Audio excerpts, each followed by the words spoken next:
Bienvenidas y bienvenidos a una sesión más de Aprende en Casa. Soy el profesor Eduardo Monroy y me siento muy contento de compartir esta sesión con ustedes. Antes de iniciar, recuerden que es muy importante llevar a la práctica las medidas sanitarias que se han implementado durante la pandemia. Lavarse las manos, por lo menos durante 20 segundos, varias veces al día. Usar el cubrebocas correctamente, es decir, protegiendo nariz y boca. Mantener la sana distancia. Procurar no tocarse el rostro y realizar el estornudo de etiqueta. El propósito de la sesión de hoy es identificar características del arte y la cultura durante el siglo XIX. No olviden que para realizar anotaciones solo necesitan lápiz o bolígrafo, cuaderno y su libro de texto para profundizar y ampliar sus conocimientos acerca del tema. ¿Están listas y listos? ¡Comencemos! Demos inicio con algo de poesía.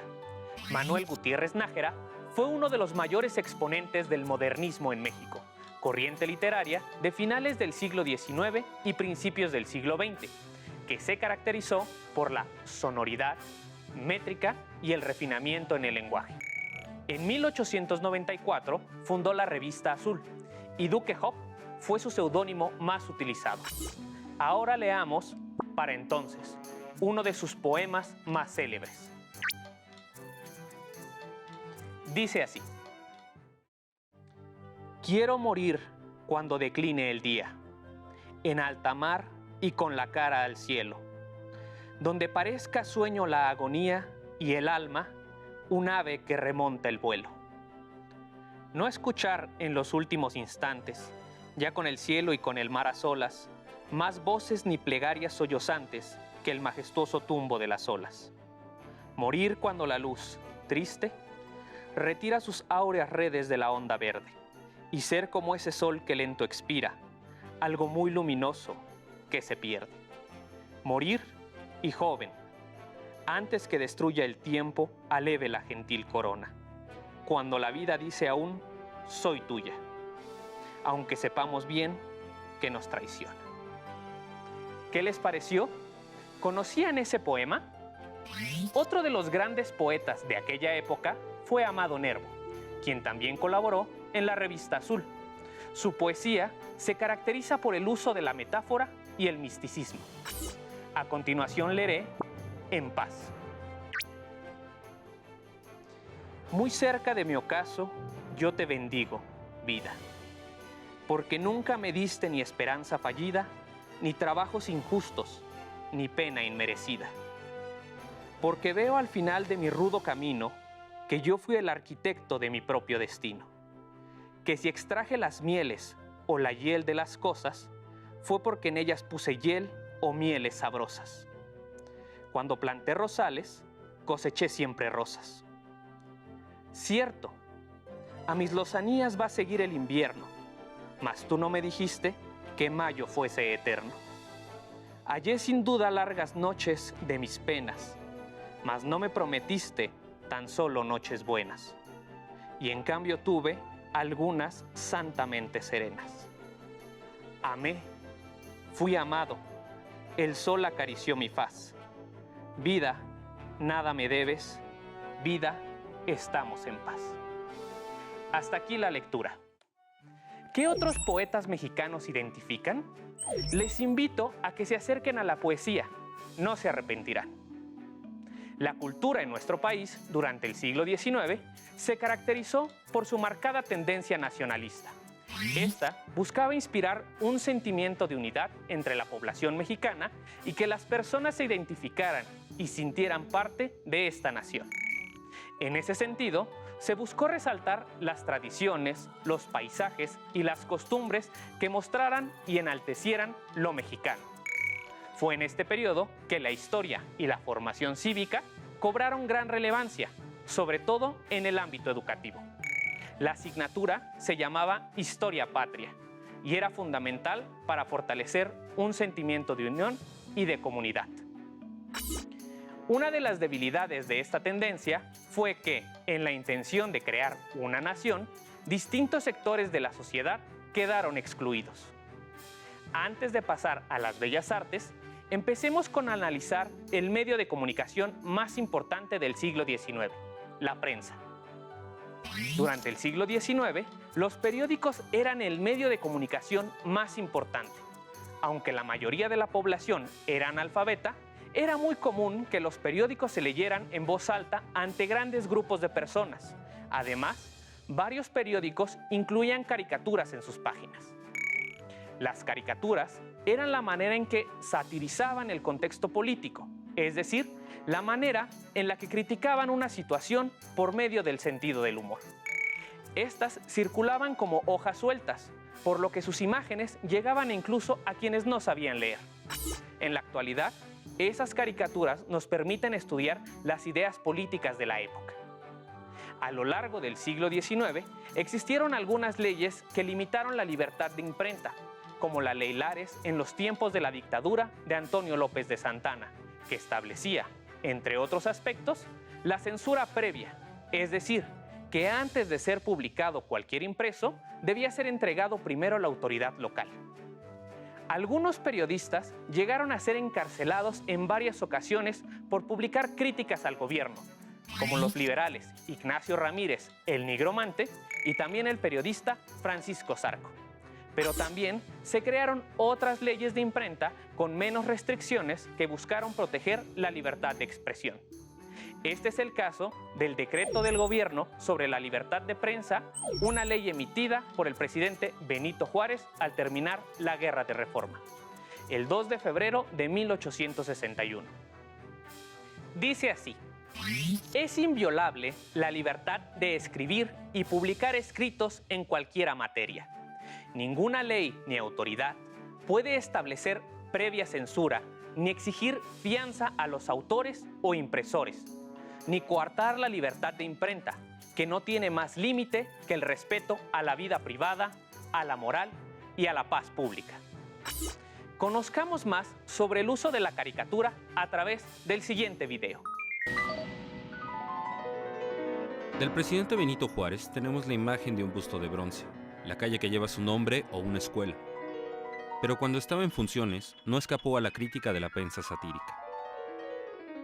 Benito Juárez era una persona muy apegada a sus ideas liberales y por esa razón respetaba muchísimo la libertad de imprenta. Entonces permitió que se le criticara duramente a través de la prensa, ¿no?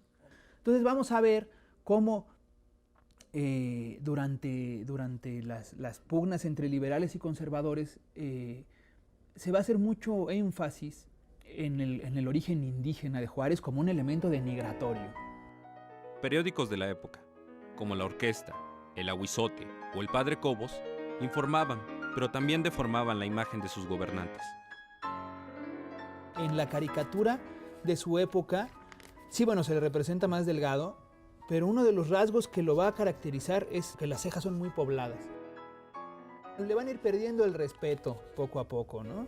Entonces, bueno, por ejemplo, aquí lo tenemos vistiendo al ministro Lerdo, ¿no?, que está saliendo del baño.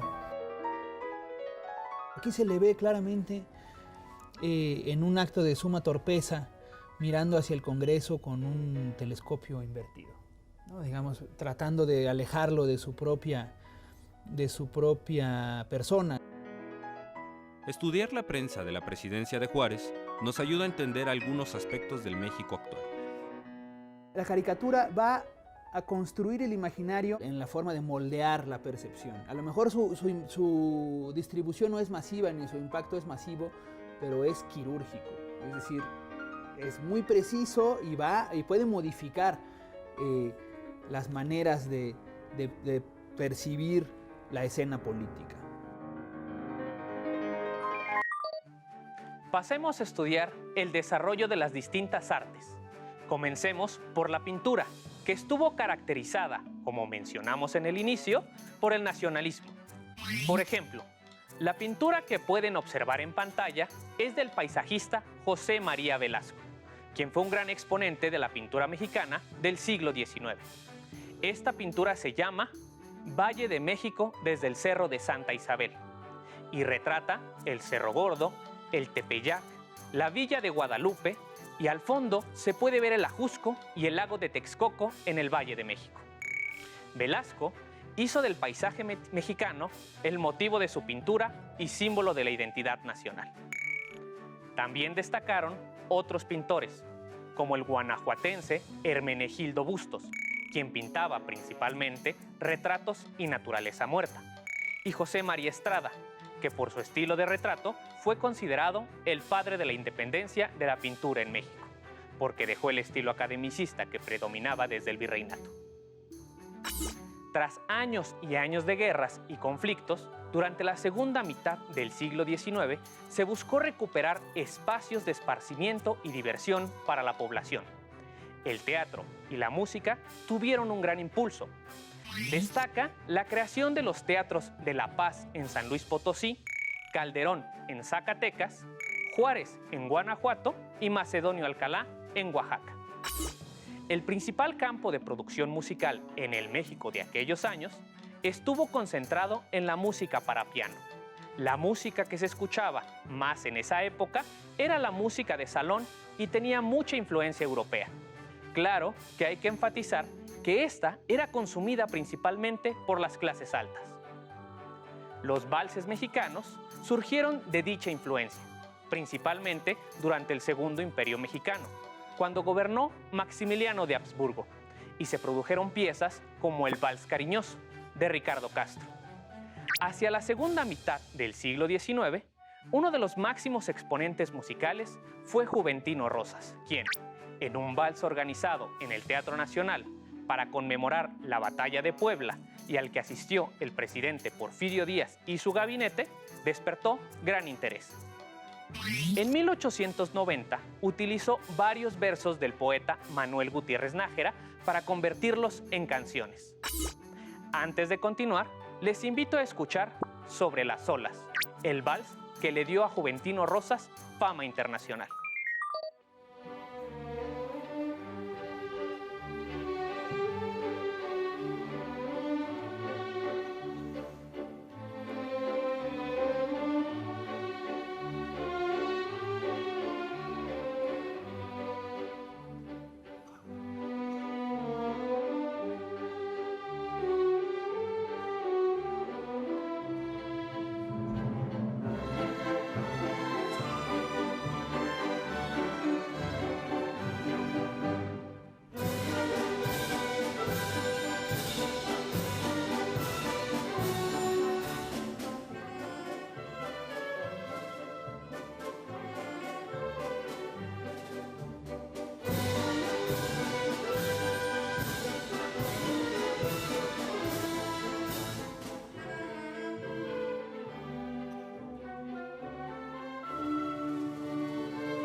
Avancemos ahora hacia el Porfiriato, que se caracterizó por la llegada de inventos que transformaron la vida cotidiana, aunque, como se ha estudiado, no de la mayoría de la población. En 1878 llegó el fonógrafo. Hubo un auge de bicicletas hacia 1890. En 1895 comenzaron las funciones de cine y el mismo año llegó el primer automóvil a la Ciudad de México. Los globos y aeroplanos podían verse en 1910. Además, Porfirio Díaz permitió otra vez las corridas de toros, que habían quedado prohibidas por Benito Juárez, con el pretexto de que se ayudaría a financiar el Gran Canal del Desagüe. Teotihuacán fue excavado y ahora podía disfrutarse. La luz eléctrica comenzó a popularizarse en este periodo. Esta innovación cambió completamente la rutina de las personas.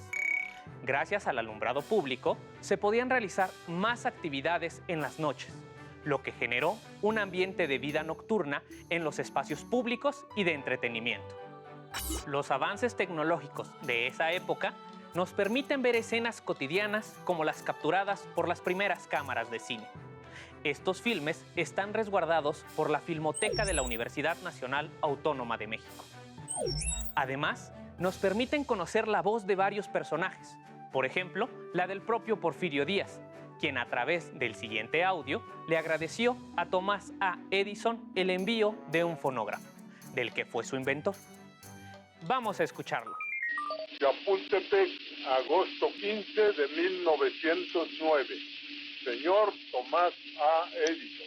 Ahora, estimado y buen amigo, me refiero a su grata 8 de julio. Yo también, como usted, recuerdo con placer el tiempo aquel en que tuve la satisfacción de conocerle y conocer sus atrevidos experimentos, haciéndome partícipe de su fe inquebrantable en el grandioso porvenir de las ciencias físicas.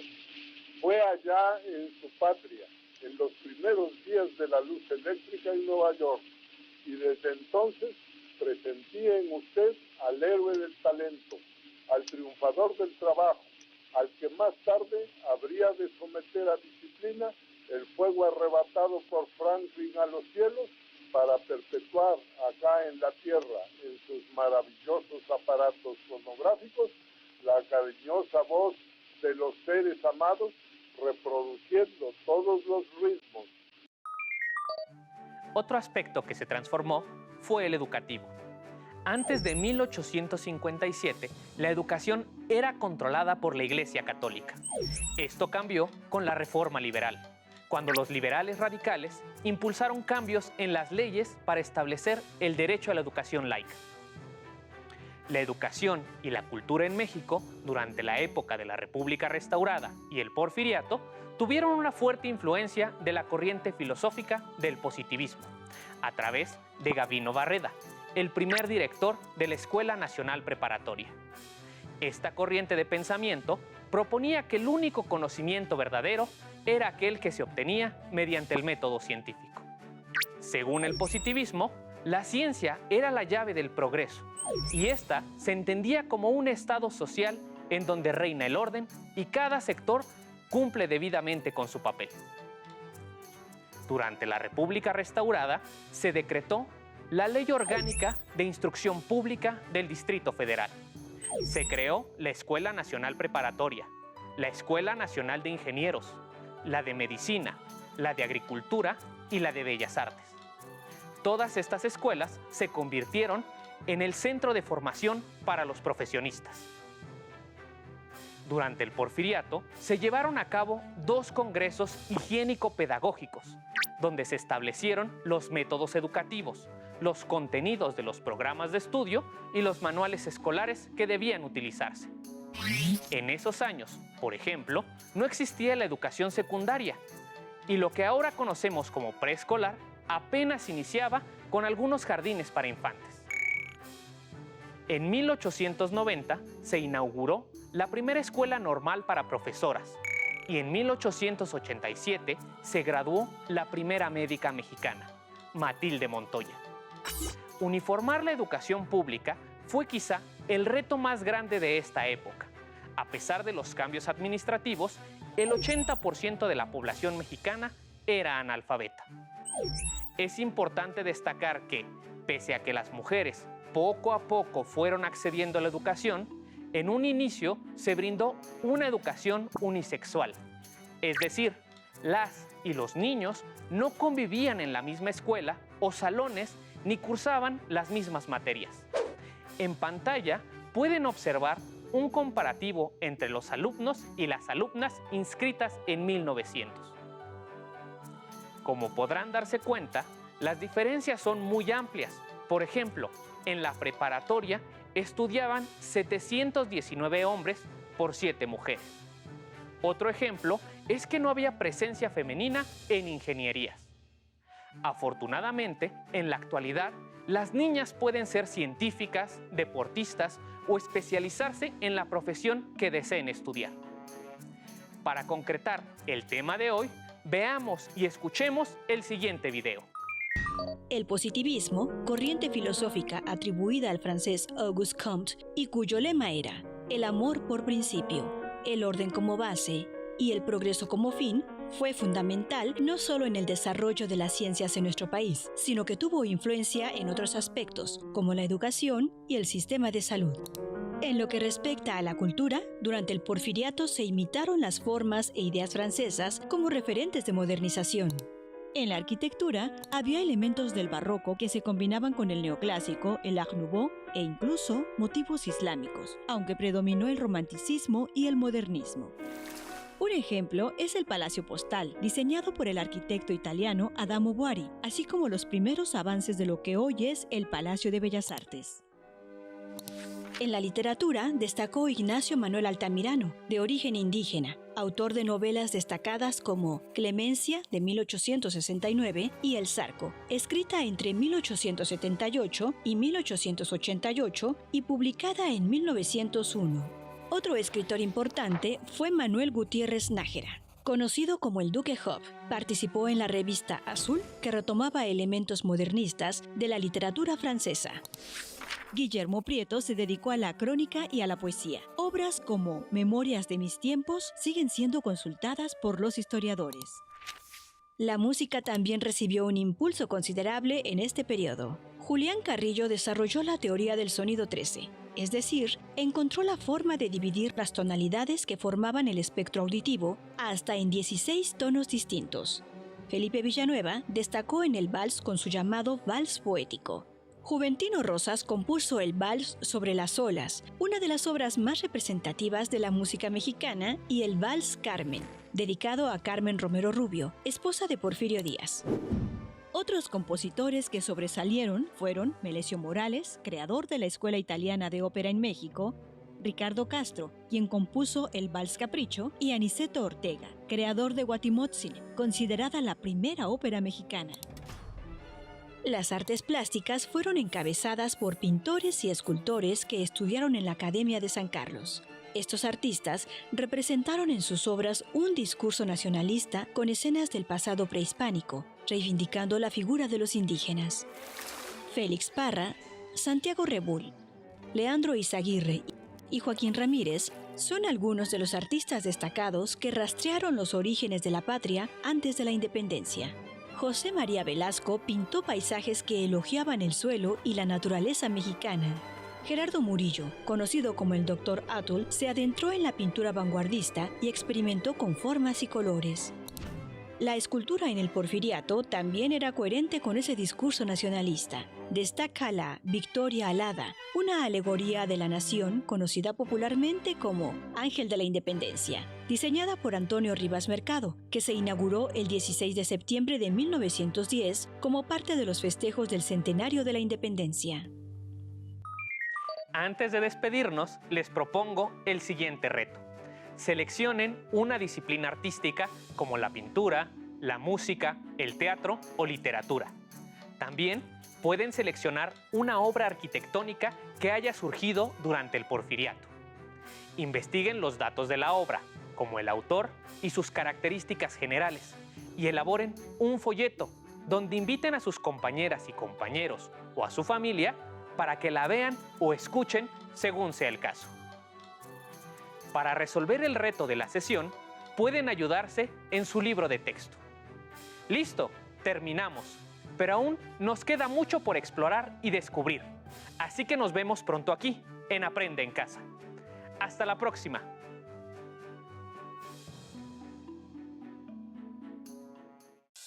Si tienes dudas o necesitas ayuda, llama al Centro de Apoyo Pedagógico a Distancia.